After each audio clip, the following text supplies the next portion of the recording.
God,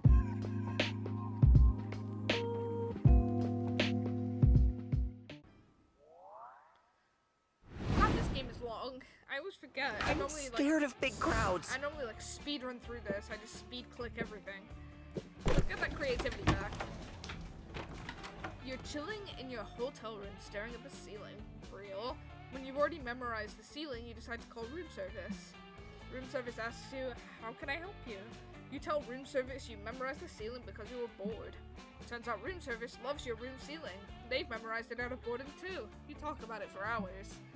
The conversation is enriching and it inspires you for any ceiling-themed creative projects you may have in the future. Why do I keep saying that? You gain +2 creativity. Brain.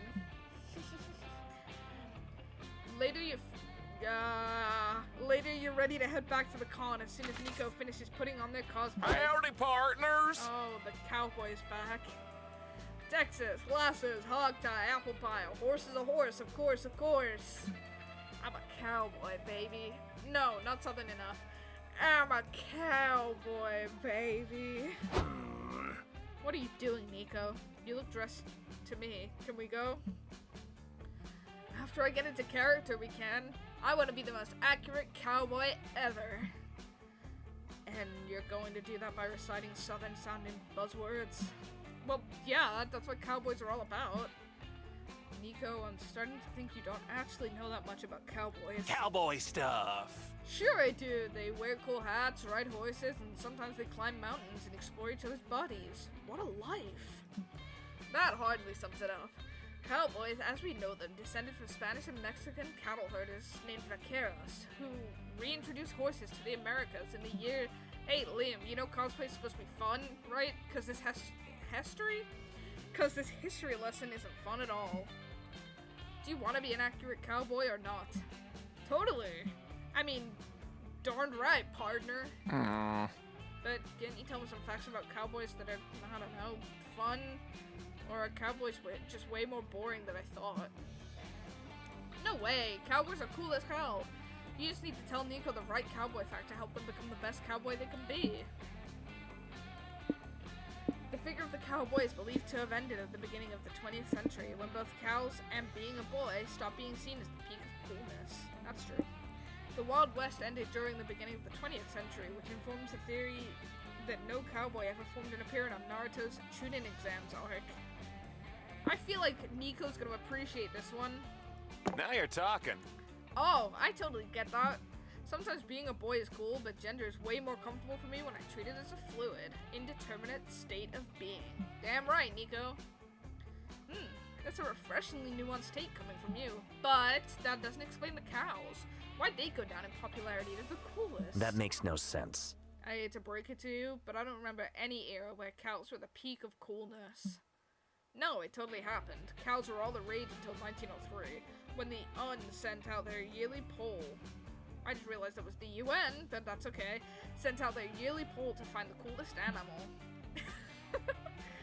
For the first time, cows were overshadowed by their cooler peers such as tigers and sharks, and they never recovered. That's how cows became the main animal that everyone eats with no remorse. It's their price to pay for not being cool enough. That's so sad. And not even remotely true. You can't ignore history, Liam. It's time to acknowledge how society has wronged cows. Ta-da! I'll do my part by showing everyone at the con my cows are cool presentation. You just had that ready to go? Slide 1. Why cows are cool. They give us milk. What other animal can do that? Every mammal, but that's okay. Slide 2. Sharks are only cool because the sea is such a mysterious place. Idea, relocate cows to the sea. What? Slide 3. Cows' farts contribute to global warming, which is destroying our world. Maybe they do this because we called them uncool. More research needed. Your historical expertise has clearly inspired Nico, so you gain 2 smarts, but you also lose 2 fun. My That's turn? fine. Really? I don't think I need fun for Liam.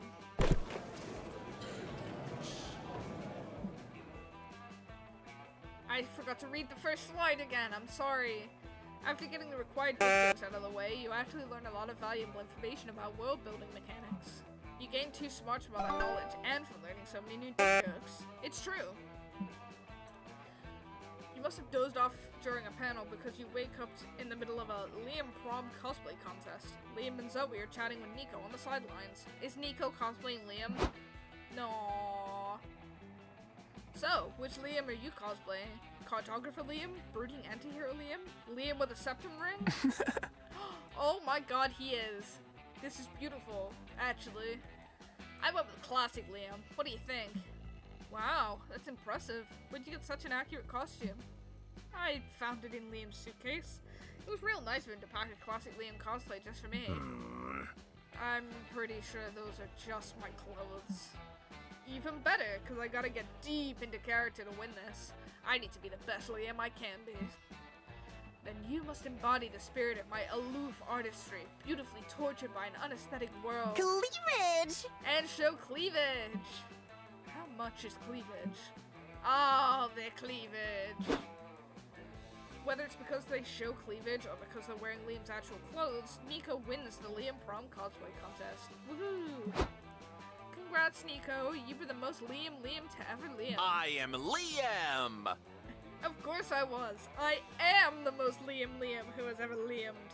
What an ironic idiosyncrasy it would have been for me to lose such a contest. What? You misunderstand me? How passé. Only the one true Liam could understand his own superior jargon. You must be some inferior poser. Oh no, I've seen this before. Nikon? Yep, Nico's gone too deep into character. They think they're really Liam. You better snap them out of it. This game can only take so much Liam.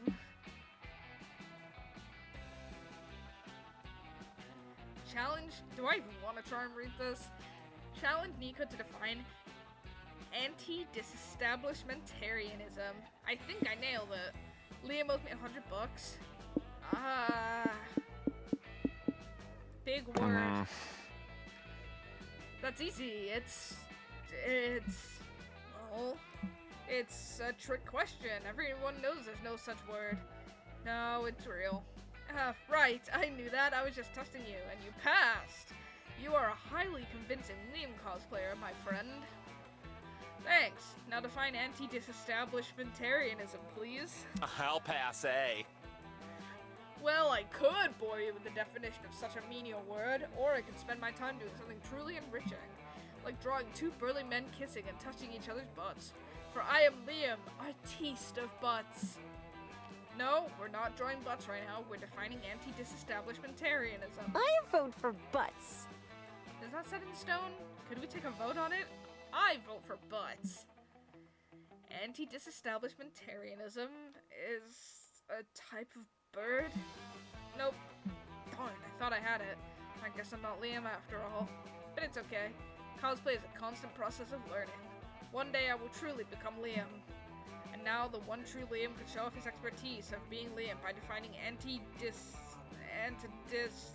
that long word. Yes, of course. Anti-disestablishmentarianism is, how to put it? Actually, what if we drew two burly men kissing and touching each other's butts instead? Fuck yeah! Fuck yeah! So you do. You gain 2 smarts for breaking Nico out of character, but you lose 2 boldness. But I'm not prepared! I think I can handle that. Oh, this is killing my throat, and we still have like an hour left to go. We're barely even halfway through. You find some teenagers selling their own fanzines. Aw, so cute. You check them out and they are awful. As far as you remember, you had better taste when you were their age. To show them how it's done, you make your own zine right in front of them. What a mentor. You leave it on their stand so they can sell it. They don't seem to like you, but that awesome zine you made nets you 2 charm. You, Liam, Doug, and April are browsing some cute magical girl figurines when you find some that are suspiciously wonky. Art is dead. These are some of the worst knockoffs I've ever seen. Actual princess's skirt is red, not pink. Do better. Liam, don't be so negative. After all, isn't pink a shade of red? If you squint your eyes, this almost looks official. Yeah, have some perspective, Liam. Look at the next stand. Those are some bad knockoffs. What the fudge? Oh wow, those are bad. I don't think any amount of squinting can save them. Yeah, if this was a contest for which knockoffs were the worst knockoff, these would win. You think these knockoffs are better than mine? I got way better stuff than those ugly little shits. Let me bring out the good stuff. The seller sets out some knockoff figurines that truly push the boundaries of what could be considered merch. Ah, that's the best you got? Check this out. He brings out some knockoffs that push the boundaries of what could even be considered figurines or plastic. The first seller sets out a new batch of creepy, off-putting expressions, like they're laughing at God. The next batch of figurines seem to be constantly morph and dissolve. They leak strange oozes. If you listen closely, you can hear their subtle yet unsettling screams. No! Stop it, both of you! You're scaring me! I'm no believer, but I suspect these knockoffs are getting so off that they risk defying God and incurring divine wrath. Save us! Normally you'd call that an overreaction, but the latest batch of knockoffs are diffracting the waves of reality, so yeah, you should do something. These bastards don't fear God. Instill the fear of God into them by performing a tragedy about the gods punishing knockoffs. Or conjure the most powerful spell against the knockoff sellers, the cease and desist. That always works. Cease and desist will get anybody to shut up. You cast the cease and desist spell. Two businesswomen appear in a puff of smoke. Oh, right, the leech and the mosquito. Mosquito's kind of bad. Anyways. What are you doing here, Ms. Managers? Do you own the rights to Astral Princess? We represent a shell corporation within the media conglomerate that controls most forms of entertainment, government, and snack foods. In other words, what don't we own the rights to? Now listen, you two have to stop selling these knockoffs or we'll take you to court. Nobody wants that, right? You can't sue us. Most of these knockoffs are so bad they aren't even recognizable as Astral Princess. That is technically true. This one's basically just a blob in a skirt. True, but we trademarked skirts, so it still belongs to us. You can't just trademark the concept of skirts. Oh ho ho, I think you'll find that we can hire enough lawyers to convince a jury that we can. In the end, the knockoff sellers agree to knock it off. I don't know. Gee, that was kind of bleak. I don't think we were on the good guys team in that conversation. We did what we had to save the world. Monopolized corporate hellscape is still better than divine wrath over knockoff abominations. Cheer up, Doug. We'll do what I always do when I'm feeling glum about capitalism. Buy a little treat and stop thinking about it. Woo, my favorite. That really works, chat. If you ever feel depressed over the consistently bad state of our world as it is in the modern day, buy yourself a little treat and just, you know, detach. It's definitely healthy. You all treat yourself to ice cream sundaes, so you gain 2 smarts for lawyering up but lose 2 creativity. I can handle that. But there's too many options. Let's go. Aww, I just noticed Oz's little, like, shadow guy has a little hat on. Oh, that's cute. You're feeling lucky, so you enter a Poker 2 tournament. These nerds sure play hard. I sure hope they do. You get a royal flush, which would be great if one of the other players didn't play Zakran, commander of the Nether Galaxy. Lucky for you, you had a helmet of chaos up your sleeve. You equip it on your royal flush and beat the shit out of Zakran. Hell yeah. All this nonsense makes gambling at least +2 fun.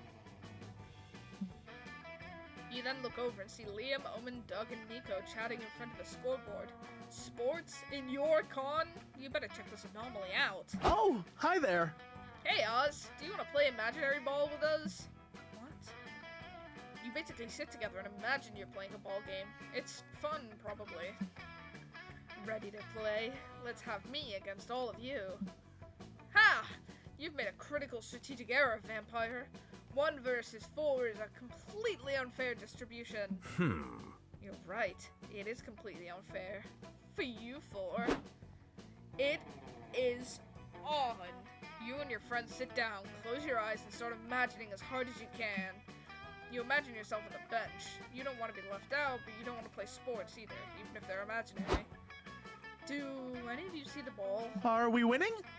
No, just the inside of my eye sockets. Are we winning? Ha! I've just scored a point. I've just scored a point. What? How? Forfeit your point to me or forfeit your life. Yes! Yes, I score again. You think maybe Liam's full of it, but then a referee shows up and awards Liam 2 imaginary points. Wow. Wow, nice. I wish I were half the athlete you are, Liam. somehow stomps everyone's ass at Imaginary Ball. A crowd has formed to cheer him on. He's 20-0. Which is to say, he keeps repeating, "Ha! I score again," with his eyes closed.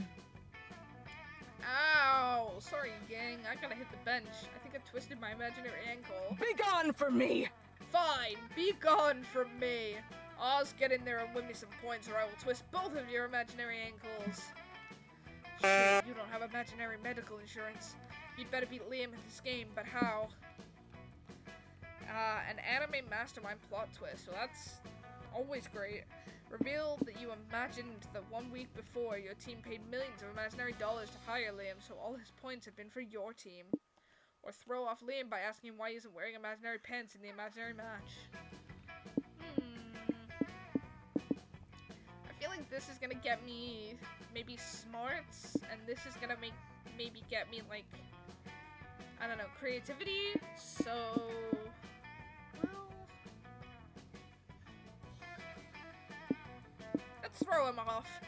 Let's question him about his imaginary pants. Holy moly! Liam, put some pants on. There are children in here, and they have very active imaginations. I'm obviously wearing imaginary pants. You can see them right there in your minds. I beg to differ. In my mind, your imaginary undergarments are on full display, and you have clearly skipped imaginary leg day. For shame. Stop it! Stop it! Yeah, Omen, stop it. You shouldn't shame Liam just because he doesn't hit the imaginary gym as often as we do. It doesn't make him any less imaginarily valid. I'm sorry, Liam. As much as I want to, I can't picture you wearing pants anymore. Can you remind us what your pants look like? Liam spends the next 5 minutes describing every detail of his imaginary pants. Now's your chance. Look, everyone, Duke's got a point. I did? The ref says he did, so he did. And just before the match comes to an end, the final score is Team Liam, 20 points. Team Omen and Henchman, 1 point. That was clever indeed. We may have been defeated, but thanks to you, my gelatinous friend, we escaped total crushing humiliation, which is better than nothing. Go, Doug! You did it! I'm good at sports! I can't believe it! I'm good at sports! While your friends celebrate, Liam puts his hand on your shoulder. God bless. You've earned my respect. You got me in the end, Oz. I respect that. I rarely see a team score even 1 point against me. Even if I always play without pants on. Did he just wink at you, or did you imagine it? You're not imagining the too fun you get, at least. Or the too smart she lose. That's okay. I can handle losing smarts. I've got that in buckets. Oh. This fucking guy. Yeah, grab a box, any box, whatever. This is some bullshit, by the way. These are always bad. Let's do the location one. I feel like that's the safest. Just don't get rid of any of the locations.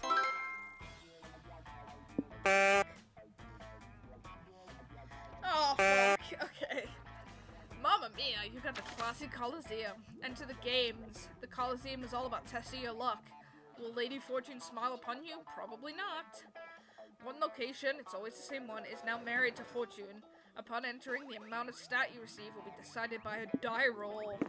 Oh, this is gonna suck. I have terrible luck with dice. Thank you, come again, etc. Next.